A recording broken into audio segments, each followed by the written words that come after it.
ਅਗਰ ਆਪਾਂ ਯੱਗੇ ਕਰਾਉਂਦੇ ਹੈਗੇ ਤਾਂ ਕੀ ਕਰਦੇ ਹੈਗੇ, ਮੰਤਰ ਦੇ ਨਾਲ ਮੰਤਰ ਬੋਲੇ ਜਾਂਦੇ ਹੈਗੇ, ਆਸ-ਪਾਸ ਦਾ ਇਨਵਾਇਰਨਮੈਂਟ ਮੰਨਿਆ ਜਾਂਦਾ ਸ਼ੁੱਧ ਹੋਏਗਾ। ਕਿਸ ਤਰ੍ਹਾਂ ਸ਼ੁੱਧ ਹੋਏਗਾ? ਕਿਉਂਕਿ ਉਹ ਜਿਹੜੀ ਧਵਨੀ ਹੈ, ਜਿਹੜੀ ਆਵਾਜ਼ ਹੈ, ਜਿਹੜੀ ਮੰਤਰਾਂ ਦੇ ਨਾਲ ਕੀਤੀ ਜਾਂਦੀ ਹੈ, ਉਹ ਆਸ-ਪਾਸ ਦੇ ਇਨਵਾਇਰਨਮੈਂਟ ਨੂੰ ਸ਼ੁੱਧ ਕਰਦੀ ਹੈ। ਰਿਸ਼ੀ ਮੁਨੀ ਲੋਕ ਇਸ ਧਵਨੀ ਦਾ ਪ੍ਰਯੋਗ ਆਸ-ਪਾਸ ਦੇ ਇੱਕ ਕਿਸਮ ਤੋਂ ਕਹਿ ਸਕਦੇ ਹੋ ਇਕੋਲੋਜੀਕਲ ਬੈਲੈਂਸ ਹੈ, ਇੱਕ ਇਨਵਾਇਰਨਮੈਂਟ ਨੂੰ ਇੱਕ ਸਾਫ਼ ਕਰਨ ਵਾਸਤੇ, ਇੱਕ ਪ੍ਰੋਪਰ ਕਰਨ ਵਾਸਤੇ ਕਰਦੇ ਹੁੰਦੇ ਸੀ।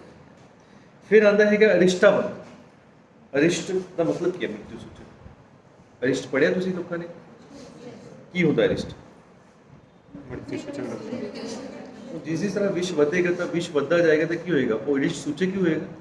ठीक है, इसलिए इसका प्रयोग किया गया। जैसे जैसे अंतरंगा ਨੂੰ ਪ੍ਰਾਂਤ ਕਰਦਾ ਜਾਏਗਾ, ਉਸ ਪ੍ਰਚਾਰ ਪ੍ਰਸਾਰ ਨੂੰ ਰੋਕਣ ਵਾਸਤੇ ਜਿਸ ਚੀਜ਼ ਦਾ ਸਹਾਰਾ ਲਿਆ ਜਾਂਦਾ ਉਹਨੂੰ ਕਹਿੰਦੇ ਅਰਿਸ਼ਟਾ। ਅਰਿਸ਼ਟਾ ਅਗਰ ਸ਼ਬਦ ਦੀ ਗੱਲ ਕਰੀਏ ਤਾਂ ਹੈ ਕੀ? ਕੋਈ ਵੀ ਚੀਜ਼ ਕਹਿ ਸਕਦੇ ਹੋ ਤੁਸੀਂ, ਮਤਲਬ ਆਪਾਂ ਬੰਨ੍ਹਣੀ ਹੈਗੀ ਹੈ। ਸਪੋਜ਼ ਜਿਸ ਤਰ੍ਹਾਂ ਕੋਈ ਕੱਪੜਾ ਹੈਗਾ, ਕੋਈ ਲਤਾ ਹੈਗੀ ਹੈ, ਕੋਈ ਵਿਰਸ਼ ਦੀ ਛਾਲ ਹੈਗੀ ਹੈ, ਕੋਈ ਰਬੜ ਦੀ ਨਾਲਿਕਾ ਹੈਗੀ ਹੈ, ਕੋਈ ਵੀ ਚੀਜ਼ ਹੋ ਸਕਦੀ ਹੈ ਜਿਸ ਤੋਂ ਤੁਸੀਂ ਬੰਨ ਸਕਦੇ ਹੋ। ਖਾਸ ਕਰ ਰੇਸ਼ਮ ਦੀ ਕੋਈ ਡੋਰੀ ਹੋ ਸਕਦੀ ਹੈ। ਆਪਾਂ ਨੂੰ ਉਸ ਨੂੰ ਬੰਨ੍ਹਣਾ ਹੈਗਾ। ਬੰਨ੍ਹਣਾ ਕਿਸ ਜਗ੍ਹਾ 'ਤੇ ਹੈਗਾ? ਜਿਸ ਜਗ੍ਹਾ 'ਤੇ ਦੰਸ਼ ਹੈ ਉਸ ਜਗ੍ਹਾ 'ਤੇ ਬੰਨ੍ਹਣਾ ਪਏਗਾ, ਤਾਂ ਕਿ ਉਸਦਾ ਪ੍ਰਚਾਰ ਪ੍ਰਸਾਰ। ਅੱਜ ਵੀ ਡੇਟ ਵਿੱਚ ਆਪਾਂ ਕੀ ਕਰਦੇ ਹਾਂ, ਤੁਸੀਂ ਦੇਖਿਆ ਨਾ, ਜਦ ਕੋਈ ਤਤਈਆ ਜਾਂ ਕੋਈ ਚੀਜ਼ ਕੱਢ ਜਾਂਦੀ ਹੈ, ਸਭ ਤੋਂ ਪਹਿਲੇ ਇੱਥੋਂ ਫੜ ਲੈਂਦੇ ਹੈਗੇ ਜੋੜ ਦੀ ਪਈ ਹੈਗੇ, ਠੀਕ ਹੈ ਨਾ। ਫਿਰ ਤੁਸੀਂ ਉਹ ਕੜਾ ਜਾਂ ਕੋਈ ਚੀਜ਼ ਰਗੜਨੀ ਸ਼ੁਰੂ ਕਰ ਦਿਓਗੇ ਨਾ। ਸੋ ਉਹਦਾ ਪ੍ਰਚਾਰ ਪ੍ਰਸਾਰ ਰੋਕਣ ਵਾਸਤੇ ਬੇਸਿਕਲੀ ਸਾਨੂੰ ਕੋਈ ਨਾ ਕੋਈ ਚੀਜ਼ ਅੱਗੇ ਬੰਨ੍ਹਣੀ ਪਏਗੀ, ਤਾਂ ਕਿ ਬਲੱਡ ਫਲੋ ਦੇ ਥਰੂ ਜਿਹੜਾ ਸਾਡਾ ਵੀਨਸ ਤੇ ਆਰਟੀਰੀਅਲ ਬਲੱਡ ਫਲੋ ਹੈ ਉਹਦੇ ਥਰੂ ਉਹ ਅੱਗੇ ਨਾ ਪਹੁੰਚੇ। ਅਗਰ ਅੱਗੇ ਪਹੁੰਚੇਗਾ ਤਾਂ ਕਿੱਥੇ ਤੱਕ ਜਾਏਗਾ? ਹਾਰਟ ਤੱਕ ਜਾਏਗਾ। ਹਾਰਟ ਤੱਕ ਜਾਏਗਾ, ਫਿਰ ਬਾਕੀ ਜਿਹੜਾ ਆਰਗਨਸ ਉਹਨੂੰ ਅਫੈਕਟ ਕਰੇਗਾ। ਸੋ ਆਪਾਂ ਨੂੰ ਉਹਦੇ ਪ੍ਰਸਾਰ ਨੂੰ ਰੋਕਣਾ ਪਏਗਾ ਉਸ ਜਗ੍ਹਾ 'ਤੇ। ਸੋ ਅਗਰ ਰਿਸ਼ਤਾ ਦੀ ਗੱਲ ਕਰੀਏ ਤਾਂ ਆਪਾਂ ਜਿਹੜਾ ਆਚਾਰਿਆ ਨੇ ਕਿਹਾ ਹੈ, ਖਾਸ ਕਰ ਕੋਈ ਵੀ ਸ਼ਾਖਾ ਚੀਰ ਕਰ ਜਿਹੜੀ ਹੈਗੀ ਚਰਮਪਟ, ਵ੍ਰਿਕਸ਼ ਦੀ ਅੰਤਰਛਾਲ, ਰੇਸ਼ਮ ਦੀ ਡੋਰੀ, ਰਬੜ ਦੀ ਨੇਲਿਕਾ, ਕੋਈ ਵੀ ਚੀਜ਼ ਹੈਗੀ ਇਹਦਾ ਇਸਤੇਮਾਲ ਕਰ ਸਕਦੇ ਹਾਂ। ਜਿਹੜਾ ਘਾਵ ਹੈ ਉਹਦੇ 4 ਉਂਗਲ ਉੱਪਰ ਆਪਾਂ ਇਹਦਾ ਪ੍ਰਯੋਗ ਕਰ ਸਕਦੇ ਹਾਂ। ਸੋ ਇਸ ਚਰਕ ਨੇ ਇਸ ਰਿਸ਼ਤਾ ਦੇ ਸਥਾਨ 'ਤੇ ਇੱਕ ਸ਼ਬਦ ਆਇਆ ਵੇਨੀ, ਜਿਹੜੀ ਚੋਟੀ ਹੁੰਦੀ ਹੈ ਉਹਨੂੰ ਕਹਿੰਦੇ ਵੇਨੀ, ਠੀਕ ਹੈ। ਵੇਨੀ ਸ਼ਬਦ ਦਾ, ਵੇਨਿਕਾ ਦਾ ਪ੍ਰਯੋਗ ਕੀਤਾ ਹੈਗਾ। ਇਹ ਇੱਕ ਫਸਟ ਏਡ ਦੇ ਤੌਰ 'ਤੇ ਇਹਦਾ ਯੂਜ਼ ਕੀਤਾ ਜਾਂਦਾ ਹੈਗਾ। ਅਤੇ ਇਸ ਸੰਬੰਧ ਵਿੱਚ ਕੁਝ ਚੀਜ਼ਾਂ ਧਿਆਨ ਰੱਖੀ ਜਾਂਦੀ ਹੈ। 2 ਤਰ੍ਹਾਂ ਦੀ ਰਿਸ਼ਤਾ ਬੰਧਨ ਕੀਤੇ ਜਾਂਦੇ ਹੈਗੇ। ਇੱਕ ਤਾਂ ਇੱਕ ਮੰਤਰ ਦੇ ਨਾਲ, ਇੱਕ ਬਿਨਾਂ ਮੰਤਰ ਦੇ ਨਾਲ। ਜਿਸ ਤਰ੍ਹਾਂ ਆਪਾਂ ਮੰਤਰ ਚਿਕਿਤਸਾ ਦੇ ਨਾਲ ਵੀ ਆਪਾਂ ਵੇਨੀ ਬਣ ਸਕਦੇ ਹੈਗੇ ਹਾਂ, ਔਰ ਉਸ ਤੋਂ ਬਗੈਰ ਵੀ ਬਣ ਸਕਦੇ ਹੈਗੇ, ਠੀਕ ਹੈ ਨਾ। ਔਰ ਇਸ ਤੋਂ ਇਲਾਵਾ ਜਿਹੜਾ ਹੈਗਾ ਹੁਣ ਵਿਸ਼ ਚੜ੍ਹ ਰਿਹਾ ਹੈਗਾ, ਅਲੱਗ-ਅਲੱਗ ਆਚਾਰਿਆਂ ਨੇ ਅਲੱਗ-ਅਲੱਗ ਇੱਕ ਸਮੀਖਿਆ ਦਿੱਤੀ। ਉਸ ਵਿੱਚ ਜਿਹੜੇ ਆਚਾਰਿਆ ਨੇ ਕਿਹਾ ਕਿ ਇਸ ਨੂੰ 4 ਉਂਗਲ, 8 ਉਂਗਲ ਜਾਂ ਆਪਾਂ ਕਹਿ ਸਕਦੇ ਹਾਂ, ਸੋਚਦੇ ਕਿ 12 ਉਂਗਲ ਤੱਕ ਵੀ ਬਣ ਸਕਦੇ, ਡਿਪੈਂਡਿੰਗ ਅਪੋਨ ਦਾ ਕੰਡੀਸ਼ਨ। ਹੁਣ ਕਿਸੇ ਜਗ੍ਹਾ 'ਤੇ ਮਰਮ ਸਥਾਨ ਹੈ, ਕੋਈ ਮਰਮ ਆ ਗਿਆ, ਕੋਈ ਬਲੀਡਰ ਪੁਆਇੰਟ ਹੈ, ਬਲੀਡਿੰਗ ਪੁਆਇੰਟ ਹੈ ਕਾਫੀ ਤੇਜ਼ ਹੈਗਾ, ਠੀਕ ਹੈ ਨਾ। ਉਸ ਤੋਂ ਤੁਹਾਨੂੰ ਦੇਖਦੇ ਹੋਏ ਉਸ ਰਿਸ਼ਤਾ ਨੂੰ ਇਹ ਨਹੀਂ ਕਿ ਸਿਰਫ ਜਿਸ ਦੇਖਿਆ 4 ਉਂਗਲ ਦੇ 4 ਉਂਗਲ 'ਤੇ ਬੰਨ ਦਿੱਤਾ ਜਾਵੇ। ਤੁਹਾਨੂੰ ਉਹ ਚੀਜ਼ ਵੀ ਦੇਖਣੀ ਪਏਗੀ, ਉਹਦੀ ਪਰਿਕਲਪਨਾ ਕਰੀ ਵੀ ਕਿਹੜੀ ਜਗ੍ਹਾ 'ਤੇ ਹੈਗਾ। ਨਾ ਉਹ ਬਹੁਤ ਕੋਮਲ ਹੋਣਾ ਚਾਹੀਦਾ, ਨਾ ਬਹੁਤ ਕਠੋਰ। ਕੋਈ ਐਸਾ ਕੋਮਲ ਸਥਾਨ ਹੈ ਜਿੱਥੇ ਆਪਾਂ ਨਹੀਂ ਬਣ ਸਕਦੇ, ਜਾਂ ਬਹੁਤ ਹੀ ਕਠੋਰ ਸਥਾਨ ਹੈ, ਜਾਂ ਕੋਈ ਮਰਮ ਸਥਾਨ ਹੈ ਜਿੱਥੇ ਉਸ ਨੂੰ ਨਹੀਂ ਬੰਨਿਆ ਜਾ ਸਕਦਾ। ਇੱਕ ਦੂਜਾ, ਉਹਨੂੰ ਨਾ ਤਾਂ ਬਹੁਤ ਕੱਸ ਕੇ ਬੰਨਣਾ ਹੈ। ਕੱਸ ਕੇ ਬੰਨੋਗੇ ਤਾਂ ਕੀ ਹੋਏਗਾ? ਨੀਚੇ ਬਲੱਡ ਦੀ ਸਪਲਾਈ ਬੰਦ ਹੋ ਜਾਏਗੀ। ਬਲੱਡ ਸਪਲਾਈ ਬੰਦ ਹੋ ਜਾਏਗੀ ਤਾਂ ਉੱਥੇ ਕੀ ਹੋਏਗਾ? ਨੀਨਸ ਨੀਲਾ ਪੈ ਜਾਏਗਾ, ਜਿਹੜਾ ਹੈਗਾ ਸਾਈਨੋਜ਼ ਹੋ ਜਾਏਗਾ। ਸੋ ਉਹ ਨਾ ਹੀ ਉਹਨੂੰ ਬਿਲਕੁਲ ਢਿੱਲਾ ਕਰ ਦੇਣਾ, ਇੰਨਾ ਵੀ ਢਿੱਲਾ ਨਹੀਂ ਹੋਣਾ ਚਾਹੀਦਾ ਕਿ ਬਲੱਡ ਦਾ ਫਲੋ ਹੀ ਉਸੇ ਨਾਲ ਚਲਾ ਜਾਏ ਪਿੱਛੇ ਜਿਹੜਾ ਹੈਗਾ। ਸੋ ਨਾ ਬਹੁਤ ਸਖਤ, ਨਾ ਬਹੁਤ ਢਿੱਲਾ। ਤੋ ਇਹ ਇਸ ਤਰੀਕੇ ਨਾਲ ਬਣਨਾ ਹੈਗਾ। ਔਰ ਇਸ ਦੇ ਨਾਲ ਖਾਸ ਕਰ ਦੂਸ਼ਿਤ ਰਕਤ ਦੀ ਨਾਲ ਚਿਕਿਤਸਾ ਕਰਨੀ ਹੈ। ਚਾਹੇ ਤੁਸੀਂ ਦਹਨ ਕਰਮ ਕਰੋ, ਚਾਹੇ ਤੁਸੀਂ ਸਿਰਾਵੇਦ ਕਰੋ। ਹੁਣ ਇੱਕ ਵਾਰ ਤੁਸੀਂ ਬੰਨ੍ਹ ਦਿੱਤਾ ਇੱਕ ਪਾਰਟ, ਉਸ ਨੂੰ ਤੁਸੀਂ ਇਹ ਸਭ ਤੋਂ ਪਹਿਲੇ ਕੀ ਕਰੋਗੇ? ਅਗਰ ਹੈਂਡ ਜਾਂ ਲੈਗ 'ਤੇ ਕੋਈ ਬਾਈਟ ਹੋਈ ਹੈ ਰਿਸ਼ਤਾ ਲਈ, ਤਾਂ ਪਹਿਲੇ ਬੰਨ੍ਹ ਦਿੱਤੀ ਤੁਸੀਂ। ਬੰਨ੍ਹਣ ਤੋਂ ਬਾਅਦ ਸਾਡਾ ਕੰਮ ਇੱਕ ਪ੍ਰਾਇਮਰੀ ਏਡ ਦਾ ਤਾਂ ਹੋ ਗਿਆ ਨਾ, ਕਿ ਬਲੱਡ ਦਾ ਜਿਹੜਾ ਸਰਕੂਲੇਸ਼ਨ ਸੀ। ਦੇਖੋ, ਮਾਈਕਰੋ ਸਰਕੂਲੇਸ਼ਨ ਨਹੀਂ ਰੁਕੇਗਾ, ਮਾਈਕਰੋ ਸਰਕੂਲੇਸ਼ਨ ਤਾਂ ਰਹੇਗਾ ਥੋੜ੍ਹਾ ਬਹੁਤਾ। ਆਪਾਂ ਕਹੀਏ ਕਿ ਬਿਲਕੁਲ ਬਲੱਡ ਰੁਕ ਗਿਆ, ਐਸਾ ਨਹੀਂ ਹੋਣਾ। ਕੁਛ ਹੱਦ ਤੱਕ ਮਾਈਕਰੋ ਸਰਕੂਲੇਸ਼ਨ ਮੇਨਟੇਨ ਰਹੇਗਾ, ਲੇਕਿਨ ਮੈਕਸਿਮਮ 80-90% ਤੱਕ ਤੁਸੀਂ ਰੋਕ ਦਿੱਤੀ ਰਿਸਪੈਕਟ ਜਿਹੜੀ ਹੈਗੀ ਹੈ। ਹੁਣ ਤੁਹਾਡੇ ਕੋਲ ਟਾਈਮ ਹੈ। ਹੁਣ ਟਾਈਮ ਕੀ ਹੈਗਾ? ਚਾਹੇ ਤੁਸੀਂ ਕਿਸੇ ਵੀ ਤਰੀਕੇ ਨਾਲ, ਚਾਹੇ ਤੁਸੀਂ ਜਲਾ ਕੇ ਕੱਢੋ, ਚਾਹੇ ਤੁਸੀਂ ਕੱਟ ਕੇ ਕੱਢੋ, ਚਾਹੇ ਤੁਸੀਂ ਕਿਸੇ ਵੀ ਮੈਥਡ ਨਾਲ, ਚਾਹੇ ਤੁਸੀਂ ਸਿਰਾਵੇਦ ਕਰੋ, ਉਸ ਜਗ੍ਹਾ 'ਤੇ ਉਸ ਬਲੱਡ ਦੀ ਲੈਟਿੰਗ ਕਰਕੇ ਉਸ ਦੂਸ਼ਿਤ ਰਕਤ ਨੂੰ ਉੱਥੋਂ ਕੱਢ ਸਕਦੇ। ਸੋ ਰਿਸ਼ਤਾ ਬੰਧਨ ਇੱਕ ਬਹੁਤ ਇੰਪੋਰਟੈਂਟ ਪਾਰਟ ਹੈ, ਆਪਾਂ ਸਾਡੀ ਸਾਇੰਸ ਵਿੱਚ ਵੀ ਅਤੇ ਉਹਨਾਂ ਦੀ ਸਾਇੰਸ ਵਿੱਚ ਵੀ ਜਿਹੜਾ ਹੈਗਾ। ਫਿਰ ਆਉਂਦਾ ਉਤਕਰਤਨ, ਇਨਸੀਜ਼ਨ, ਕੱਟ ਕੇ ਕੱਢ ਦੇਣਾ। ਮਤਲਬ ਹੁਣ ਜਿਸ ਜਗ੍ਹਾ 'ਤੇ ਕੋਈ ਚੀਜ਼ ਵਿਸ਼ ਲੱਗਿਆ, ਜਾਂ ਜਿਸ ਜਗ੍ਹਾ 'ਤੇ ਕੋਈ ਚੀਜ਼ ਕੱਟੀ ਹੈਗੀ ਆ, ਉਸ ਜਗ੍ਹਾ ਨੂੰ ਛੇਦ ਕੇ, ਕੱਟ ਕੇ ਉਸਨੂੰ ਕੱਢ ਦੇਣਾ। ਅਗਰ ਇੱਕ ਚੀਜ਼ ਦਾ ਬਸ ਧਿਆਨ ਰੱਖਣਾ ਹੁੰਦਾ ਕਿ ਦਰਸ਼ ਮਰਮ ਸਥਾਨ 'ਤੇ ਨਾ ਹੋ, ਕਿਉਂਕਿ ਅਗਰ ਮਰਮ ਸਥਾਨ 'ਤੇ ਹੋਏਗਾ ਤਾਂ ਕੀ ਹੋਏਗਾ? ਤੁਸੀਂ ਮਰਮ ਦੇ ਨਾਲ ਛੇੜੋਗੇ ਤਾਂ ਮਰਮ ਸਥਾਨ 'ਤੇ ਨੁਕਸਾਨ ਹੋਏਗਾ, ਠੀਕ ਹੈ। ਸੋ ਉਸ ਚੀਜ਼ ਨੂੰ ਕੱਟ ਕੇ ਕੱਢ ਦੇਣਾ। ਔਰ ਅਗਰ ਆਪਾਂ ਉਸ ਨੂੰ ਪ੍ਰੋਪਰ ਕੱਟ ਕੇ ਕੱਢ ਦਿੰਦੇ ਹਾਂ ਤਾਂ ਵਿਸ਼ ਦਾ ਬਾਰ-ਬਾਰ ਪੁਨਰਵਿੱਤੀ, ਬਾਰ-ਬਾਰ ਜਿਹੜਾ ਹੈਗਾ ਉਹਦਾ ਵੇਗ ਜਾਂ ਉਹਦਾ ਜਿਹੜਾ ਰੋਲ ਹੈ ਉਹ ਨਹੀਂ ਹੋਏਗਾ। ਫਿਰ ਆਉਂਦਾ ਹੈਗਾ ਨਿਸ਼ਪੀੜਨ। ਦਬਾ ਕੇ ਨਿਚੋੜ, ਕੱਪੜੇ ਨਿਚੋੜ ਦਿਓ ਨਾ, ਨਿਚੋੜ ਕੇ ਦਬਾ ਕੇ ਨਿਸ਼ਪੀੜਨ ਕਰਕੇ, ਆਪਾਂ ਕਹਿੰਦੇ ਗੰਨੇ ਨੂੰ ਨਿਸ਼ਪੀੜ ਦਿੱਤਾ ਜਿਹੜਾ ਹੈਗਾ, ਇਸ ਤਰ੍ਹਾਂ ਪੀੜਨ ਕਰਕੇ ਉਸ ਨੂੰ ਦਬਾ ਕੇ ਸਾਈਡਾਂ ਤੇ ਲਿਆ ਕੇ ਦੇਖਦੇ ਹੋ ਨਾ ਕਿ ਜਿੱਥੇ ਘਾਵ ਹੁੰਦਾ ਹੈ, ਕਈ ਵਾਰ ਤੁਸੀਂ ਪਸ ਕੱਢ ਦੋ, ਕੀ ਕਰਦੇ ਚਾਰੋਂ ਤਰਫ ਦਾ ਪ੍ਰੈਸ਼ਰ ਬਣਾ ਕੇ ਸਾਰੇ ਉਤਕਾਂ ਤੋਂ ਉਸ ਨੂੰ ਪਸ ਨੂੰ ਕੱਢਦੇ ਹੈਗੇ ਸਾਈਡ ਟਿਸ਼ੂ ਤੋਂ ਜਿਹੜਾ ਹੈਗਾ। ਸੇਮ ਉਸ ਨੂੰ ਨਿਸ਼ਪੀੜਨ ਕਰਨਾ ਹੈਗਾ, ਬਾਹਰ ਕੱਢਣ ਦੀ ਕੋਸ਼ਿਸ਼ ਕਰਨੀ ਹੈ, ਚਾਰੋਂ ਤਰਫੋਂ ਦਬਾ ਕੇ ਪ੍ਰੈਸ਼ਰ ਦੇ ਕੇ ਉਸ ਨੂੰ ਬਾਹਰ ਕੱਢਣਾ ਹੈ ਤਾਂ ਕਿ ਉਹ ਬਾਹਰ ਨਿਕਲ ਜਾਏ। ਮਰਮ ਸਥਾਨ ਤੇ ਸੰਧੀ ਸਥਾਨ ਇੱਥੇ ਵੀ ਕੋਸ਼ਿਸ਼ ਕਰਨੀ ਕਿ ਦਬਾ ਕੇ ਕੱਢ ਦੋ, ਕਿਉਂਕਿ ਅਗਰ ਮਰਮ ਜਾਂ ਸੰਧੀ ਤੇ ਪਹੁੰਚ ਗਿਆ ਤਾਂ ਉੱਥੇ ਬਹੁਤ ਘਾਤਕ ਸਿੱਧ ਹੁੰਦਾ ਇਸ ਜਗ੍ਹਾ। ਫਿਰ ਉਸ ਤੋਂ ਬਾਅਦ ਆਉਂਦਾ ਚੂਸ਼ਨ ਕਰਨ ਦੀ ਗੱਲ ਕਰੀਏ ਤੁਸੀਂ, ਇਹ ਇੱਕ ਨਾ ਪ੍ਰੈਕਟੀਕਲ ਐਸਪੈਕਟ ਹੈ। ਚੂਸ਼ਨ ਦਾ ਮਤਲਬ ਕੀ ਹੁੰਦਾ? ਚੂਸ ਲੈਣਾ, ਸੋਕ ਲੈਣਾ, ਸਕਸ਼ਨ ਕਰ ਲੈਣਾ, ਠੀਕ ਹੈ। ਤੁਸੀਂ ਪਹਿਲੇ ਟਾਈਮ ਦੀ ਮੂਵੀਜ਼ ਅਗਰ ਕਿਸੇ ਟਾਈਮ ਤੋਂ ਦੇਖੋ ਕਿ ਪਤਾ ਹੀ ਹੁੰਦਾ ਸੀ, ਸੱਪ ਨੇ ਕੱਟਿਆ, ਉਹਨੇ ਮੂੰਹ ਲਗਾ ਲਿਆ, ਬਸ ਫਿਰ ਤਾਂ ਬਸ ਹਾਂ ਥੂ ਰਾਤ ਜਿਹੜਾ ਕਰਦਾ ਸੀ ਉਹੀ ਬੋਝ ਹੋ ਜਾਂਦਾ ਸੀ ਬਾਅਦ, ਠੀਕ ਹੈ ਨਾ, ਉਹੀ ਮਰਨ ਨਾਲ ਵਾਲਾ ਹੋ ਜਾਂਦਾ ਸੀ। ਬਟ ਪਹਿਲੇ ਟਾਈਮ ਤੇ ਅਗਰ ਸੋਚੇ ਜੇ ਸਾਡੇ ਕੋਲ ਪਹਿਲੇ ਐਸਪੈਕਟਸ ਕੀ ਸੀ? ਕੁਛ ਵੀ ਨਹੀਂ ਸੀ ਸਾਡੇ ਕੋਲ, ਸਕਸ਼ਨ ਵਾਸਤੇ ਕੋਈ ਮਸ਼ੀਨਾਂ ਥੋੜ੍ਹੀ ਸੀ ਪਹਿਲੇ ਕਿਸੇ ਟਾਈਮ ਤੇ। ਐਟ ਦੈਟ ਟਾਈਮ ਦੇ ਵਰ ਰਾਈਟ। ਅਗਰ ਆਪਾਂ ਉਹਨਾਂ ਦੀ ਗੱਲ ਕਰੀਏ ਕੀ ਕਰਦੇ ਕੀ ਸੀ ਉਹ ਲੋਕ, ਪਹਿਲੇ ਸਭ ਤੋਂ ਪਹਿਲੇ ਕੀ ਕਰਦੇ ਸੀ, ਪਹਿਲੇ ਮੂੰਹ ਦੇ ਅੰਦਰ ਕੋਈ ਵਰਣ ਨਹੀਂ ਹੋਣਾ ਚਾਹੀਦਾ, ਕਿਸੇ ਤਰ੍ਹਾਂ ਦਾ ਘਾਵ ਨਹੀਂ ਹੋਣਾ ਚਾਹੀਦਾ, ਕਿਉਂਕਿ ਅਗਰ ਘਾਵ ਹੋਏਗਾ ਤਾਂ ਕੀ ਹੈ, ਤੁਹਾਡੀ ਪਰਮੇਬਿਲਿਟੀ ਜਿਹੜੀ ਖਾਸ ਕਰ ਜਿਹੜਾ ਵਿੱਚ ਦਾ ਡਿਫਿਊਜ਼ਨ ਉਹ ਵੱਧ ਜਾਏਗਾ, ਤੁਹਾਡੇ ਥਰੂ ਉਸ ਬੰਦੇ ਦੇ ਅੰਦਰ ਹੀ ਚਲਾ ਜਾਏਗਾ ਜਿਹੜਾ ਹੈਗਾ। ਸੈਕਿੰਡ, ਉਹ ਪਹਿਲੀ ਤਰਫ ਜਿਸ ਜਗ੍ਹਾ ਤੁਸੀਂ ਸਾਫ ਉਸਨੂੰ ਚੂਸ਼ਨ ਕਰਨਾ ਹੈ ਉਹ ਜਗ੍ਹਾ ਸਾਫ ਹੋਣੀ ਚਾਹੀਦੀ ਹੈ, ਸੁਥਰੀ ਹੋਣੀ ਚਾਹੀਦੀ ਹੈ, ਧੋਈ ਹੋਈ ਹੋਣੀ ਚਾਹੀਦੀ ਹੈ। ਹੁਣ ਮੰਨ ਲਓ ਪਹਿਲੀ ਉਸ 'ਤੇ ਮਿੱਟੀ ਕੁਝ ਹੋਰ ਪਿਆ ਹੋਇਆ ਔਰ ਤੁਹਾਡੇ ਮੂੰਹ ਦੀ ਜਾ ਰਹੀ, ਤੁਸੀਂ ਖੁਦ ਇਨਫੈਕਟਡ ਹੋ ਰਹੇ ਹੋ। ਤੀਜਾ ਕੀ ਕਰਦੇ ਸੀ, ਮੂੰਹ ਦੇ ਅੰਦਰ ਲੇਪ ਕਰ ਲੈਂਦੇ ਸੀ, ਘੀ, ਤੇਲ, ਕੋਈ ਵੀ ਐਸਾ ਲੁਬਰੀਕੇਟਿੰਗ ਮਟੀਰੀਅਲ ਜਿਹੜਾ ਇੱਕ ਬੈਰੀਅਰ ਦਾ ਕੰਮ ਕਰਦਾ ਸੀ ਮਿਊਕਸ ਮੈਮਬ੍ਰੇਨ ਤੋਂ, ਉਸ ਨੂੰ ਅੰਦਰ ਐਬਜ਼ੌਰਬ ਨਹੀਂ ਹੋਣ ਦਿੰਦਾ ਸੀ।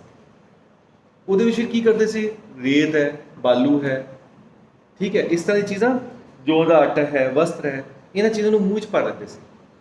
ਹੁਣ ਇਹਨਾਂ ਦਾ ਕੰਮ ਕੀ ਹੈ, ਇਹ ਇਸ ਨੂੰ ਐਬਜ਼ੌਰਬ ਕਰ ਲੈਂਦੇ ਸੀ ਵਿਸ਼ ਨੂੰ, ਜਿਸ ਤਰ੍ਹਾਂ ਖੂਨ ਉਸਨੇ ਚੂਸਿਆ ਉਸ ਨੂੰ ਐਬਜ਼ੌਰਬ ਕਰ ਲੈਂਦੀਆਂ ਸੀ। ਐਬਜ਼ੌਰਬ ਕਰਨ ਤੋਂ ਬਾਅਦ ਕੀ ਹੁੰਦਾ ਸੀ, ਉਸ ਨੂੰ ਬਾਹਰ ਥੁੱਕ ਦਿੰਦੇ ਸੀ, ਕਿਉਂਕਿ ਐਬਜ਼ੌਰਬ ਕਿਸਨੇ ਕਰ ਲਿਆ, ਰੇਤ ਨੇ ਐਬਜ਼ੌਰਬ ਕਰਿਆ, ਤੁਹਾਡੇ ਮੂੰਹ ਦਾ ਫਿਰ ਵੀ ਬਚਾਅ ਹੋ ਗਿਆ, ਕੁਝ ਦੇਰ ਤੱਕ ਉਸਨੇ ਐਬਜ਼ੌਰਬ ਕੀਤਾ, ਤੁਸੀਂ ਬਾਹਰ ਸੁੱਟ ਦਿੱਤੀ। ਸੋ ਇੱਕ ਪਾਰਟ ਸੀ ਚੂਸ਼ਨ ਕ੍ਰਿਆ, ਇੱਕ ਪ੍ਰਯੋਗਾਤਮਕ ਕ੍ਰਿਆ ਸੀ ਜਿਹੜੀ ਉਸ ਟਾਈਮ ਤੇ ਅਡਾਪਟ ਕੀਤੀ ਜਾਂਦੀ ਸੀ। ਅੱਜ ਕੱਲ੍ਹ ਦੀ ਡੇਟ ਵਿੱਚ ਕੀ ਹੋ ਸਕਦਾ, ਸਭ ਤੋਂ ਈਜ਼ੀ ਮੈਥਡ ਕੀ ਹੈ ਸਕਸ਼ਨ ਕਰਨ ਦਾ, ਚੂਸ਼ਨ ਕਰਨ ਦਾ? ਇੱਕ ਸਿੰਪਲ ਸਿਰਿੰਜ ਹੁੰਦੀ ਹੈ ਨਾ, ਸਿਰਿੰਜ ਹੈ ਨਾ, ਸਿਰਿੰਜ ਦਾ ਅਗਲਾ ਹਿੱਸਾ ਕੱਟ, ਪਿੱਛੇ ਵਾਲਾ ਪੰਪ ਕੀ ਹੈ, ਸਕਸ਼ਨ ਹੀ ਹੈ। ਹੁਣ ਤੁਸੀਂ ਕੀ ਕਰ ਸਕਦੇ ਹੋ, ਲਗਾਓ ਉੱਥੇ, ਦੱਸ ਸਕਦਾ ਸਭ ਤੋਂ ਈਜ਼ੀ ਮੈਥਡ ਹੈ ਤੁਹਾਡੇ ਕੋਲ। ਸਭ ਤੋਂ ਈਜ਼ੀ ਪਿਚਕਾਰੀ ਜਿਸ ਤਰ੍ਹਾਂ ਹੁੰਦੀ, ਪਿਚਕਾਰੀ ਦਾ ਅਗਲਾ ਹਿੱਸਾ ਕੱਢ ਦੀ, ਪਿਚਕਾਰੀ ਦਾ ਕੰਮ ਕੀ ਹੈ, ਸਕਸ਼ਨ ਕਰਨਾ। ਖਿੱਚ ਕੇ ਕੀ ਕਰੇਗੀ, ਸਕਸ਼ਨ ਹੀ ਕਰੇਗੀ। ਔਰ ਅਗਰ ਹਸਪੀਟਲਾਈਜ਼ ਹੈ ਪੇਸ਼ੈਂਟ ਤਾਂ ਹਸਪੀਟਲ ਵਿੱਚ ਤਾਂ ਵੈਸੇ ਸਕਸ਼ਨ ਮਸ਼ੀਨਾਂ ਅੱਜ ਕੱਲ੍ਹ ਕਮੀ ਨਹੀਂ ਹੈ, ਬਹੁਤ ਜ਼ਿਆਦਾ ਸਕਸ਼ਨ ਮਸ਼ੀਨਾਂ ਹੈਗੀਆਂ, ਹਰ ਤਰ੍ਹਾਂ ਦੀ ਸਕਸ਼ਨ, ਫੁੱਟ ਸਕਸ਼ਨ ਤੋਂ ਲੈ ਕੇ ਇਲੈਕਟ੍ਰੋਨਿਕ ਤਿੰਨੋਂ ਤਰ੍ਹਾਂ ਦੀ ਸਕਸ਼ਨ ਦੇ। ਸੋ ਟਿਊਸ਼ਨ ਦਾ ਹੁਣ ਜਿਹੜਾ ਰੂਪ ਬਦਲ ਚੁੱਕਿਆ ਹੈਗਾ, ਹੁਣ ਜਿਹੜਾ ਕੀਤਾ ਜਾਂਦਾ ਹੈ ਇਸ ਤਰੀਕੇ ਨਾਲ ਕੀਤਾ ਜਾਂਦਾ ਹੈ। ਫਿਰ ਆਉਂਦਾ ਹੈਗਾ ਅਗਨੀਕਮ, ਦਹਨ ਕਰਨਾ। ਦਹਨ ਕਰਨ ਦਾ ਮਤਲਬ ਕੀ ਹੈ, ਦਹਨ ਦਾ ਮਤਲਬ ਕੀ ਹੈ, ਜਲਾ ਦੇਣਾ, ਅਗਨੀ ਦਾ ਸਹਿਯੋਗ ਦੇ ਕੇ ਉਸ ਜਗ੍ਹਾ ਨੂੰ ਜਲਾ ਦੇਣਾ। ਹੁਣ ਖਾਸ ਕਰ ਸੁਸ਼ਰੁਤ ਨੇ ਸਰਬਦੰਸ਼ ਨੂੰ ਛੇਦਨ ਨੂੰ ਚੂਸਣੇ ਤੋਂ ਬਾਅਦ ਉਹਨੂੰ ਦਹਨ ਕਰਨ ਦਾ ਆਦੇਸ਼ ਦਿੱਤਾ ਹੈ। ਮਤਲਬ ਛੇਦਨ ਵੀ ਕਰਦਾ, ਉਸ ਕੱਟ ਵੀ ਦਿੱਤਾ, ਠੀਕ ਹੈ। ਉਸ ਤੋਂ ਬਾਅਦ ਕੀ ਕੀਤਾ, ਚੂਸ ਵੀ ਲਿਆ। ਲੇਕਿਨ ਉਸ ਤੋਂ ਬਾਅਦ ਵੀ ਸੁਸ਼ਰੁਤ ਆਚਾਰਿਆ ਇਸ ਚੀਜ਼ ਤੇ ਸੰਦਿਗਧ ਹੈ ਕਿ ਹੋ ਸਕਦਾ ਵਿਸ਼ ਦਾ ਪ੍ਰਚਾਰਨ ਹੋ ਜਾਏ। ਲੇਕਿਨ ਜਿਸ ਚੀਜ਼ ਨੂੰ ਤੁਸੀਂ ਅੱਗ ਦੇ ਨਾਲ ਹੀ ਜਲਾ ਦਿੱਤਾ, ਉੱਥੋਂ ਕਿਸ ਤਰ੍ਹਾਂ ਪ੍ਰਸਾਰ ਹੋਏਗਾ? ਤੁਸੀਂ ਦੇਖਿਆ ਆਪਾਂ ਕੋਟਰੀ ਸੁਣੀ ਹੈ, ਇਲੈਕਟ੍ਰਿਕ ਕੋਟਰੀ, ਕ੍ਰਾਇਓ ਕੋਟਰੀ, ਮੱਸੇ ਹੋ ਜਾਂਦੇ ਸਰੀਰ ਤੇ, ਮੋਟੇ ਮੋਟੇ ਮੱਸੇ ਹੋ ਜਾਂਦੇ। ਤੁਸੀਂ ਦੇਖੋ ਨਾ, ਇੱਕ ਮਸ਼ੀਨ ਹੁੰਦੀ ਹੈ ਕੋਟਰੀ ਦੀ, ਇੱਕ ਜਸਟ ਅਗਲਾ ਹਿੱਸਾ ਗਰਮ ਹੋ ਜਾਂਦਾ, ਉਹਦੀ ਟਿਪ ਗਰਮ ਹੋ ਜਾਂਦੀ ਹੈ, ਉਸ ਨੂੰ ਮੱਸੇ ਤੇ ਲੈ ਜਾਂਦੇ, ਉਹਨੂੰ ਕੱਟ ਕਰਦੇ ਹੈ ਨਾ। ਜਾਂ ਕ੍ਰਾਇਓ ਕੋਟਰੀ ਕੀ ਹੁੰਦੀ, ਬਰਫ਼ ਬਿਲਕੁਲ ਆਈਸ ਟੈਂਪਰੇਚਰ, ਆਈਸ ਵੀ ਕੱਟਣ ਦਾ ਕੰਮ ਕਰਦੀ ਹੈ ਨਾ, ਤੇ ਆਈਸ ਟੈਂਪਰੇਚਰ ਤੇ ਲੈ ਜਾਂਦੇ ਉਸ ਨੂੰ। ਔਰ ਕਿਸੇ ਵੀ ਮੱਸੇ ਨੂੰ ਕੋਈ ਵੀ ਚੀਜ਼ ਦੇ ਅੰਦਰ, ਖਾਸ ਕਰ ਜਿੱਥੇ ਲੇਡੀਜ਼ ਸਰਵਾਈਕਲ ਪ੍ਰੋਬਲਮ ਹੈਗੇ, ਸਰਵਿਸ ਦੀ ਪ੍ਰੋਬਲਮ ਹੈਗੀ ਹੈ, ਉੱਥੇ ਜਾ ਕੇ ਉੱਥੇ ਵੀ ਕ੍ਰਾਇਓ ਕੋਟਰੀ ਵਰਕ ਕਰਦੀ। ਸੋ ਇਹ ਕੋਟਰੀ ਦੀ ਚੀਜ਼, ਕੋਟਰੀ ਦਾ ਫਾਇਦਾ ਕੀ ਹੁੰਦਾ, ਕਿਉਂਕਿ ਬਲੀਡਿੰਗ ਬਹੁਤ ਮਿਨੀਮਮ ਬਲੀਡਿੰਗ ਹੈ, ਬਹੁਤ ਜ਼ਿਆਦਾ ਬਲੀਡਿੰਗ ਹੁੰਦੀ। ਦੂਜਾ, ਆਸ-ਪਾਸ ਦਾ ਜਿਹੜਾ ਪਾਰਟ ਹੈ, ਕਿਉਂਕਿ ਇੱਕ ਕੀ ਅਗਨੀ ਦਾ ਸਹਿਯੋਗ ਹੈ, ਇਸ ਲਈ ਪਹਿਲੀ ਸਟਰਲਾਈਜ਼ ਹੋ ਗਏ ਸਾਰੀ ਚੀਜ਼ ਜਿਹੜੀ ਹੈਗੀ, ਇਸ ਲਈ ਇਨਫੈਕਸ਼ਨ ਦੇ ਚਾਂਸਸ ਪਹਿਲੀ ਬਹੁਤ ਕਮ ਹੈਗੇ। ਸੋ ਆਚਾਰਿਆ ਨੇ ਇਸ ਚੀਜ਼ ਦਾ ਆਦੇਸ਼ ਦਿੱਤਾ। ਲੇਕਿਨ ਉਸਨੇ ਕੀ ਕਿਹਾ, ਮੰਡਲੀ ਸਰ ਕਿਉਂਕਿ ਪਿੱਤਜ ਹੁੰਦੇ ਆ ਜਿਹੜੇ ਪਿੱਤ ਦੇ ਨਾਲ ਜੁੜੇ ਹੋਏ ਆ, ਕਿਉਂਕਿ ਅਗਨੀਕਮ ਕੀ ਹੈ, ਇਹ ਵੀ ਪਿੱਤ ਵਰਧਕ ਹੈ। ਉੱਥੇ ਆਚਾਰਿਆ ਨੇ ਉਸਦਾ ਆਦੇਸ਼ ਕਿਹਾ ਕਿ ਇਹ ਨਹੀਂ ਕਰਨਾ ਮੰਡਲੀ ਸਰ, ਜਿੱਥੇ ਪਿੱਤਜ ਹੈ, ਵਰਣ ਹੈ ਜਾਂ ਪਿੱਤਜ ਦਿੱਕਤ ਹੈ, ਕਿ ਉੱਥੇ ਇਸ ਨੂੰ ਬੰਦ ਕੀਤਾ ਗਿਆ। ਅਦਰਵਾਈਜ਼ ਉਸਨੇ ਇਸ ਚੀਜ਼ ਦਾ ਆਦੇਸ਼ ਦਿੱਤਾ ਕਿ ਇਹਦੇ ਵਾਸਤੇ ਕੋਈ ਵੀ ਸ਼ਲਾਕਾ ਯੂਜ਼ ਕੀਤੀ ਜਾ ਸਕਦੀ ਹੈ, ਮਤਲਬ ਕੋਈ ਲੋਹੇ ਦੀ ਵਿੱਚ ਯੂਜ਼ ਕਰ ਸਕਦੇ ਹੋ, ਤਾਂਬੇ ਦੀ ਵੀ ਯੂਜ਼ ਕਰ ਸਕਦੇ ਹੋ, ਸਵਰਨ ਦੀ ਸ਼ਲਾਕਾ ਵੀ ਯੂਜ਼ ਕਰ ਸਕਦੇ ਹੋ। ਕਰਦੇ ਕੀ ਜ਼ਿਆਦਾਤਰ ਬਰਨਰ ਦੇ ਅੰਦਰ ਲੈ ਲੈਂਦੇ ਹੈਗੇ, ਆਪਣਾ ਉਸ ਨੂੰ ਜਲਾ ਲੈਂਦੇ ਹੈਗੇ, ਤੇ ਉਸ ਦੇ ਨਾਲ ਦਹਨ ਕਰਮ ਕਰਦੇ हैं। अगर आगे सर्जरी तुसीं पढ़ोगे उत्थे जगह दस्सी पर्टिकुलर एक स्पैसीफाई किया है कि इस रोगी की इस जगह दैन करना है अग्निकांड करना है। अजकल की डेट में कोटरीज साढ़े को मौजूद है तो आप कोटरी कर सकते हैं है ना, कोटरी के नाल भी इसका साथ लिया जा सकता है। फिर आता परिसेचन, छिड़काव करना, ठीक है। होंदा कि तुसीं देखा होना जब कोई विष पीत रोगी साढ़े को आंदा है तो बेहोश हो जाता ज़्यादातर है ना। बेहोश होने तो बाद तुसीं की करो, आम तौर पर हर जगह देखो कोई छिट्टे मारते पानी के, हाँ भी जाग जा है ना। एक जस्ट एक होश विच लियाण वास्ते जो कर्म किया जाता है परिसेचन, सींचना या छिड़काव करना या मुँह से छिट्टे मारना, ताकि जो संज्ञा नाश हो जाए संज्ञा का प्रबोधन किया जा सके।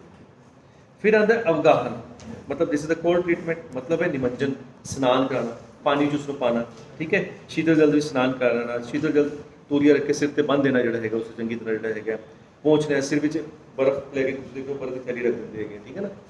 सो ये है अवगाहन। रक्त मोक्षण बड़ा इंपोर्टेंट पार्ट है रक्त मोक्षण, हालांकि थोड़े सर्जरी भी आएगा, थोड़ा बहुत आइडिया है रक्त मोक्षण का है ना। आप सब तो पहले परछन लगाना सीखते हैं। परछन की होंगे, परछन की होंगे एकदम मास्क कर लो, आवाज़ नहीं आती है। कट कट किस तरह cut scratch just like scratch जी अपनी उपरली एपिडर्मिस है जस्ट उससे की किया हल्की हल्की सुई के नाल या नीडल के नाल स्क्रैच कर दिता, ठीक है। उत्थे हल्का जब ब्लीडिंग हुई तुसी की किया जस्ट उत्थे कोई भी वैक्यूम क्रिएट कर दिता, चाहे उसको पूरा रख के गिलास पाता हो, ठीक है। उसके नाल की होएगा ब्लड रेटिंग होनी शुरू हो जाएगी, ठीक है। पहले टाइम पे की चीज़ यूज की जाती श्रिंग है ना, श्रिंगी होंगी सी पहले। हम तो तुम देखोगे नहीं पहले लोग गले बन के घूमते होंगे सी गली गली की, हाँ जी खून कटवा लो, ईवन जो लोग जो भी लैके घूमते होंगे सी श्रिंग जो का अलाबू श्रिंग अलाबू ये चीज़ा यूज की जाती सी। सिंग होंगे सी एक साइड से वो छोटा होंगे सी, दूजी तरफ वड्डा होंगे सी, कैपिलरी एक्शन के थ्रू सक किया जाता सी। जलोका विचार तो पता ही है निर्विष उसका विष जलोका होती है। जलोका की करते हैं पहले उस जगह में हल्का जा खुरदरा कर लेंगे है किसी भी चीज़ के नाल जोड़ा है ना, खुरदरा करके थोड़ी बहुत ही ब्लड कर देंगे उस कि जो को चिपका देता है, जो फुल जाती है उसको सक करना शुरू कर देंगे उस ब्लड में जोड़ा है। फिर हल्दी पा के जो पूरी तरह फुल जाती है बाहर कढ़ लेंगे है तो उस तो बाद जोका का वमन करा देंगे है दूषित रखते। सिरावेद लेटिंग ऑफ द ब्लड, स्काल्पल होता है ना, स्काल्पल लैके अलग अलग जगह तो ब्लड लेटिंग की जाती है। व्याधि विकार में जिथे आप डिसीज़ का वर्णन करते हैं उत्थे सिरावेद को अद्धी चिकित्सा मनिया गया।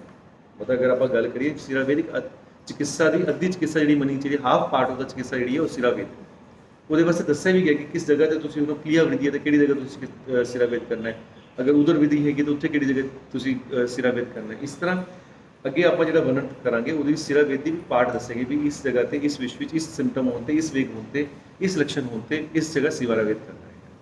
सिरावेद का मतलब कि जिस तरह अजकल की डेट में आप करते हैं, अजकल आप कुछ नहीं करते, जस्ट इस तरह आप एक टॉर्निकेट बंद के रेटिंग ऑफ ब्लड कर दें, वो प्रॉपर नहीं है। एक्चुअली जो सिरावेद है वो वास्ते आचार्य ने डिस्क्राइब किया हुआ किस जगह तो ब्लडिंग रेटिंग करनी है। स्काल्पल ज़्यादातर यूज़ किया जाता है, स्काल्पल में कहते थोड़ा जहा कट मारे जाता है, एक वो भी नहीं किया जाता अजकल तो उस तो भी सिंपलफाइड तरीका कर दिता गया। स्काल्पल लिया वो ब्लड करके कहता है ब्लड रेटिंग, क्या वो ब्लड रेटिंग है? नहीं, ब्लड रेटिंग जी होंगी स्काल्पल के थ्रू प्रॉपर सिरा तो उसको मारा जाता है, वीनस ब्लड को मारा जाता है जिसके ब्लड लेटिंग होती है जिस दूषित निकलता है। ये भी अपने आप में बहुत बड़ी साइंस है। ये करना ये करते कि खासकर इसको ट्राई करने वास्ते खुदा करने वास्ते सौंठ मिर्च पीपल करदा धुआं हल्दी पांचों नमक गोरोचन बड़ी कटोरी इन्हें कपड़ चुन बनाकर 10 स्थान पर कर्षण कर दे ताकि वो ड्राई और लाल हो जाए, ठीक है। फिर रक्त मोक्षण करना कद चाहिए है जब जोड़ा अंग विष के नाल इफेक्टेड है वो विवरण हो जाए, कलर जो चेंज हो जाए, कठिन्य हो जाए, कठोर हो जाए, उससे सोजिश आ जाए और पीड़ा उत्पन्न हो जाए, तब इंडिकेशन है कि आप सिरावेद करना है या रक्त मोक्षण करना है। वमन विरेचन है ना, वमन विरेचन बारे शायद लोग कहने की जरूरत ही नहीं है। वमन की है मेडिकेटेड डिमेसिस, ठीक है, मेडिकेटेड परवेशन जब विष किसी ने ले लिया था मोटी जी कॉमन जी गल आप ज़्यादातर स्टमक वॉश कराते हैं, बट स्टमक वॉश और वमन साढ़े जो पंचकर्म में वमन है वो सेम नहीं है, ठीक है ना। वमन का मतलब कि तुम ऊर्जा का प्रक्षालन कराता है वो भी वमन, बट परिभाषा का फर्क है। अगर पंचकर्म की गल करेंगे तो अलग है। पंचकर्म की आप पूर्व कर्म भी करते हैं, पूरे स्नेहन स्वेदन करते हैं, फिर उसमें प्रॉपर एक डाइट देंगे है, फिर उस तो बाद प्रॉपर तैयारी करके प्रधान कर्म करते हैं, फिर पश्चात कर्म करते हैं कि कोई अलग पार्ट है वो साडा कर्म अलग है, पंचकर्म का कर्म। आप वमन की गल कर रहे हैं, वमन इतने मतलब है वॉमिटिंग कराना, ਵੋਮਟਿੰਗ ਆਪਾਂ ਜਦ ਵੀ ਕੋਈ ਪੇਸ਼ੈਂਟ ਆਉਂਦਾ ਹੈ, ਮਤਲਬ ਸਾਨੂੰ ਲੱਗਦਾ ਕਿ ਇਹ ਪਾਇਜ਼ਨ ਦਾ ਕੇਸ ਹੈ, ਤਾਂ ਸਭ ਤੋਂ ਜ਼ਿਆਦਾ ਆਪਾਂ ਵਮਨ ਕਰਾਉਣ ਦੀ, ਉਸ ਤੋਂ ਊਰਧਾ ਦੇ ਪ੍ਰਖਿਆਲਨ ਦੀ ਕੋਸ਼ਿਸ਼ ਕਰਦੇ ਹਾਂ। ਅਗਰ ਉਹ ਥੋੜਾ ਜਿਹਾ ਲੱਗਦਾ ਕਿ ਐਬਜ਼ੌਰਬ ਹੋ ਗਿਆ ਤਾਂ ਕੀ ਕਰਦੇ ਹੈਗੇ, ਆਪਾਂ ਵਿਰੇਚਨ ਕਰਾਉਣ ਦੀ ਕੋਸ਼ਿਸ਼ ਕਰਦੇ ਕਿ ਉਹ ਜਿਹੜਾ ਹੈਗਾ ਸਟੂਲ ਦੇ ਮਾਧਿਅਮ ਤੋਂ ਬਾਹਰ ਨਿਕਲ ਜਾਏ। ਸੋ ਵਮਨ ਔਰ ਵਿਰੇਚਨ ਦੋਨਾਂ ਦਾ ਪ੍ਰਯੋਗ ਕੀਤਾ ਜਾਂਦਾ ਹੈਗਾ। ਫਿਰ ਆਉਂਦਾ ਉਪਧਾਨ ਔਰ ਪ੍ਰਧਮਨ। ਇੱਕ ਕਾਕਪਾਦ ਨਾਮ ਦਾ ਵਰਡ ਤੁਸੀਂ ਸੁਣਿਆ ਹੋਣਾ ਹੈ। ਉਪਧਾਨ ਵਰਡ ਹੈ ਕਿਸੇ ਚੀਜ਼ ਨੂੰ ਰੱਖਣਾ, ਕਿਸੇ ਜਗ੍ਹਾ ਦੀ ਸਪੋਰਟ ਦੇਣਾ, ਦੈਟ ਇਜ਼ ਉਪਧਾਨ, ਠੀਕ ਹੈ ਨਾ। ਪਹਿਲੇ ਕੀ ਹੁੰਦਾ ਸੀ ਕਿ ਜਦ ਸਾਡੇ ਕੋਲ ਇੰਨੀ ਟੈਕਨੀਕਸ ਨਹੀਂ ਸੀ, ਤੇ ਬਲੱਡ ਤੋਂ ਅਗਰ ਆਪਾਂ ਬ੍ਰੇਨ ਤੋਂ ਅਗਰ ਆਪਾਂ ਦੂਸ਼ਿਤ ਕੱਢਣਾ ਹੈਗਾ ਤਾਂ ਸਾਡੇ ਕੋਲ ਕੋਈ ਮੈਥਡ ਨਹੀਂ ਸੀ। ਹੁਣ ਤਾਂ ਤੁਹਾਡੇ ਕੋਲ ਸਾਰਾ ਕੁਝ ਹੈਗਾ, ਹਰ ਚੀਜ਼ ਹੈ ਤੁਹਾਡੇ ਕੋਲ, ਐਂਟੀਡੋਟਸ ਹੈ, ਹਰ ਚੀਜ਼ ਹੈ, ਕੈਮੀਕਲੀ ਹੈ। ਪਹਿਲੇ ਟਾਈਮ 'ਤੇ ਕੀ ਕਰਦੇ ਸੀ, ਇੱਕ ਔਸਮੋਟਿਕ ਰਿਐਕਸ਼ਨ ਕ੍ਰੀਏਟ ਕਰਨ ਵਾਸਤੇ ਬਲੱਡ ਤੇ ਸਿਰ ਤੇ ਕੀ ਕਰਦੇ ਸੀ, ਕਊਏ ਦੇ ਪੈਰ ਦਾ ਇੱਕ ਨਿਸ਼ਾਨ, ਇੱਕ ਖੁਰਦਾ ਜਿਹਾ ਇੱਕ ਨਿਸ਼ਾਨ ਬਣਾ ਦਿੰਦੇ ਸੀ, ਬਲੱਡ ਲੈਟਿੰਗ ਵਾਸਤੇ ਇੱਕ ਏਰੀਆ ਬਣਾ ਦਿੰਦੇ ਸੀ ਦਰਸ਼ਨ ਕਰਕੇ। ਉਸ ਤੇ ਸਾਂਤਲੇ ਦਾ ਕਲਰ ਰੱਖ ਦਿੰਦੇ ਸੀ, ਕਬੂਤਰ ਦਾ ਮਾਸ ਰੱਖ ਦਿੰਦੇ ਸੀ, ਜਿਹਦੇ ਵਿੱਚ ਕੀ ਹੁੰਦਾ ਸੀ, ਬਲੱਡ ਜਿਹੜਾ ਹੈਗਾ ਉਹ ਖਾਸ ਕਰ ਡਿਫਿਊਜ਼ ਕਰ ਦਿੰਦਾ ਸੀ, ਜਿਹੜਾ ਦੂਸ਼ਿਤ ਰਕਤ ਡਿਫਿਊਜ਼ ਕਰ ਦਿੰਦਾ ਸੀ। ਇਸ ਨੂੰ ਕਿਹਾ ਗਿਆ ਉਪਧਾਨ, ਮਤਲਬ ਕਿਸੇ ਚੀਜ਼ ਦੀ ਸਪੋਰਟ ਦੇ ਕੇ ਉਸ ਨੂੰ ਵਿਸ਼ ਨੂੰ ਕੱਢਦਾ ਜਿਹੜਾ ਹੈ। ਉਸ ਤੋਂ ਬਾਅਦ ਉਪਧਾਨ ਤੋਂ ਬਾਅਦ ਕੀ ਹੈਗਾ, ਪ੍ਰਧਮਨ। ਪ੍ਰਧਮਨ ਇੱਕ ਨਸੇ ਦੀ ਵੈਰਾਈਟੀ ਹੈਗੀ, ਮਤਲਬ ਤੁਸੀਂ ਇੱਕ ਨਾਲੀ ਵਿੱਚ ਰੱਖਿਆ, ਉਹ ਨਾਲੀ ਵਿੱਚ ਇੱਕ ਹਿੱਸਾ ਉਹਦਾ ਨੱਕ ਵਿੱਚ ਰੱਖਿਆ, ਉਸੇ ਦਵਾਈ ਰੱਖੀ ਔਰ ਜ਼ੋਰਦਾਰ ਫੂਕ ਮਾਰ ਕੇ ਉਹਦੇ ਨੱਕ ਵਿੱਚ ਪਾਤੀ ਜਿਹੜੀ ਹੈ। So that is ਪ੍ਰਧਮਨ। ਸੋ ਖਾਸ ਕਰ ਪ੍ਰਧਮਨ ਵਾਸਤੇ ਜੋਤਿਸ਼ਮਤੀ ਤਰੀਕੋ ਟੂ ਕੱਟ ਫਲ, ਜਿਹੜੇ ਤਿੱਖੇ ਦਰਵ, ਤੀਕਸ਼ਣ ਦਰਵ। ਪ੍ਰਧਮਨ ਦਾ ਜ਼ਿਆਦਾਤਰ ਯੂਜ਼ ਕਿੱਥੇ ਕੀਤਾ ਗਿਆ, ਪ੍ਰਧਮਨ ਦਾ ਜ਼ਿਆਦਾਤਰ ਯੂਜ਼ ਕੀਤਾ ਗਿਆ ਜਿੱਥੇ ਪੇਸ਼ੈਂਟ ਦਾ ਸੰਗਿਆ ਨਾਸ਼ ਹੋ ਗਿਆ, ਜਿੱਥੇ ਪੇਸ਼ੈਂਟ ਕੋਮਾਟੋਜ਼ ਹੋ ਰਿਹਾ। ਕੋਮਾ ਤੋਂ ਕੱਢਣ ਵਾਸਤੇ ਜਾਂ ਕੋਮਾਟੋਜ਼ ਨਾ ਹੋਵੇ ਉਸ ਵਾਸਤੇ ਪੇਸ਼ੈਂਟ ਨੂੰ ਪ੍ਰਧਮਨ ਨਸਲ, ਤੀਕਸ਼ਣ ਦਰਵੇ ਦਾ ਨਸਲ, ਇੱਕ ਪ੍ਰਧਮਨ ਇੱਕ ਵੈਰਾਈਟੀ ਹੈ।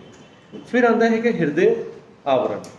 ਹਿਰਦੇ ਆਵਰਣ ਕੀ ਹੈ, ਪ੍ਰੋਟੈਕਟਿੰਗ ਐਂਡ ਸਟਿਮੂਲੇਟਿੰਗ ਆਫ ਦਾ ਹਾਰਟ। ਹੁਣ ਸਭ ਤੋਂ ਜ਼ਿਆਦਾ ਇਫੈਕਟਿਡ ਪਾਰਟ ਕਿਹੜਾ ਹੁੰਦਾ ਹੈ, ਮੈਂ ਤੁਹਾਨੂੰ ਪਹਿਲੇ ਵੀ ਦੱਸਿਆ ਸੀ, ਸਾਡੇ ਬ੍ਰੇਨ, ਹਾਰਟ ਤੇ ਕਿਡਨੀਜ਼, ਤਿੰਨ ਹੀ ਚੀਜ਼ਾਂ ਹੈਗੀਆਂ ਜਿਹੜੀ ਸਭ ਤੋਂ ਮੇਨ ਇਫੈਕਟਿਡ ਹੁੰਦੀਆਂ। ਔਰ ਇਸ ਵਿੱਚ ਸਭ ਤੋਂ ਮੇਨ ਕੀ ਹੈ ਕਿ ਹਾਰਟ, ਕਿਉਂਕਿ ਹਾਰਟ ਨੇ ਸਭ ਤੋਂ ਅੱਗੇ ਸਾਰੀ ਮੇਨ ਸਪਲਾਈ ਕਿੱਥੋਂ ਹੈਗੀ ਹੈ, ਤਾਂ ਹੀ ਪਰਮਾਤਮਾ ਨੇ ਸੈਂਟਰ ਤੇ ਦਿੱਤਾ ਸਾਨੂੰ ਹਾਰਟ। ਸਾਰੀ ਸਭ ਤੋਂ ਜ਼ਿਆਦਾ ਮੇਨ ਜਿਹੜਾ ਕੰਮ ਕਰਨ ਵਾਲਾ ਹਾਰਟ ਹੈ।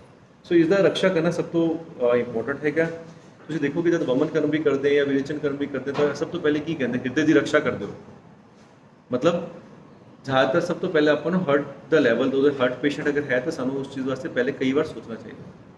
ਹਿਰਦੇ ਦੀ ਰੱਖਿਆ ਕਰ ਦਿਓ। ਆਪਾਂ ਹੁਣ ਕਿਸ ਦਾ ਹਾਰਟ ਦਾ ਆਊਟਪੁੱਟ ਹੀ ਨਹੀਂ ਹੈ, ਮੰਨ ਲਓ ਉਹਦਾ ਇੰਜੈਕਸ਼ਨ ਫ੍ਰੈਕਸ਼ਨ ਹੈ ਹੀ ਨਹੀਂ, ਹਾਰਟ ਦਾ ਸਿਸਟੋਲਿਕ ਜਿਹੜਾ ਲੈਫਟ ਵੈਂਟਰੀਕਲ ਦਾ ਸਿਸਟੋਲਿਕ ਪ੍ਰੈਸ਼ਰ ਹੈ ਹੀ ਨਹੀਂ, ਇੰਜੈਕਸ਼ਨ ਫ੍ਰੈਕਸ਼ਨ ਕੀ ਹੈਗਾ, ਬਲੱਡ ਕਿੰਨੀ ਪ੍ਰੈਸ਼ਰ ਦੇ ਨਾਲ ਤੁਹਾਡੀ ਬੋਡੀ ਵਿੱਚ ਜਾ ਰਿਹਾ ਹੈਗਾ, ਉਹ ਹੈ ਹੀ ਨਹੀਂ। ਤੁਸੀਂ ਉਹਦਾ ਵਮਨ ਕਰਾਉਣ ਚੱਲੇ ਹੋ, ਕੀ ਹੋਏਗਾ, ਹਾਰਟ ਫੇਲੀਅਰ ਹੋਏਗਾ, ਵਿਚਾਰਾ ਕਰੀ ਕੁਝ ਨਹੀਂ ਪਾਏਗਾ। ਸੋ ਇਹ ਚੀਜ਼ਾਂ ਦੇਖਦੇ ਹੋ। ਹਿਰਦੇ ਦੀ ਰੱਖਿਆ ਕਰਨੀ ਹੈਗੀ ਹੈ। ਘ੍ਰਿਤ ਮਧੂ ਦਾ ਪਾਨ ਕਰਾਓ, ਸਵਰਨਗਰੀ को ਜਲਦੀ ਖੋਲ ਕੇ ਪਾਓ, ਕੋਵੇ ਦੇ ਮਾਸ ਨੂੰ ਸਪਿਨ ਕਰਕੇ ਉਹਦਾ ਰਸ ਜਾਂ ਬੱਕਰੇ ਦਾ ਤਾਜ਼ਾ ਖੂਨ ਪਿਲਾਉਣ ਦਾ ਵਿਧਾਨ ਹੈ। ਪਹਿਲੇ ਟਾਈਮ ਤੇ ਕੀ ਹੁੰਦਾ ਸੀ, ਕੋਈ ਬਲੱਡ ਟ੍ਰਾਂਸਫਿਊਜ਼ਨ ਦੀ ਸਾਡੇ ਕੋਲ ਕੋਈ ਟੈਕਨੀਕ ਨਹੀਂ ਸੀ। ਮਤਲਬ ਅੱਜ ਦੀ ਡੇਟ ਵਿੱਚ ਕੀ ਹੈ, ਬਲੱਡ ਕੋਈ ਟਰੋਮੈਟਿਕ ਇੰਜਰੀ ਹੋਈ, ਕੋਈ ਪੋਇਜ਼ਨਿੰਗ ਹੋਈ, ਬਲੱਡ ਨਿਕਲ ਗਿਆ ਬੋਡੀ ਤੋਂ, ਤਾਂ ਕੀ ਹੁੰਦਾ, ਸਾਡੀ ਇੱਕ